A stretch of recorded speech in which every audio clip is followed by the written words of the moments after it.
မေရိကန်သမ္မတအိုဘားမားနဲ့သူ့ရဲ့မိန်းမမီရှဲတို့ဟာစားသောက်ဆိုင်တစ်ခုကိုတွားကြတယ်။အဲ့ဒီစားသောက်ဆိုင်ရောက်တဲ့အခါကျမီရှဲကအိုဘားမားကိုခွင့်တောင်းတယ်။ဘာလို့ခွင့်တောင်းတာလဲဆိုတော့ကျမတဲ့အဲ့ဒီစားသောက်ဆိုင်ပိုင်ရှင်နဲ့စကားတော့ပြောနေတယ်။အဲ့ဒီမှာအိုဘားမားကိုခွင့်ပြုလိုက်တယ်။မီရှဲကတော့ပြောတယ်ပြောပြီးအပြင်မှာအိုဘားမားကိုမီရှဲကပြောတယ်ရှင်တိလာတဲ့တစ်ချိန်လုံးကတဲ့အဲ့စားတော့ဆိုင်ပိုင်ရှင်ကကျမနဲ့ချစ်သူလေးဖြစ်ခဲ့တယ်ဒါပေမဲ့အိုဘားမားကပြောလိုက်သေးလား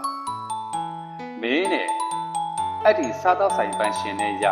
မင်းကစားတော့ဆိုင်ပိုင်ရှင်ကြော်ဖြစ်နေတယ်မီရှဲကနု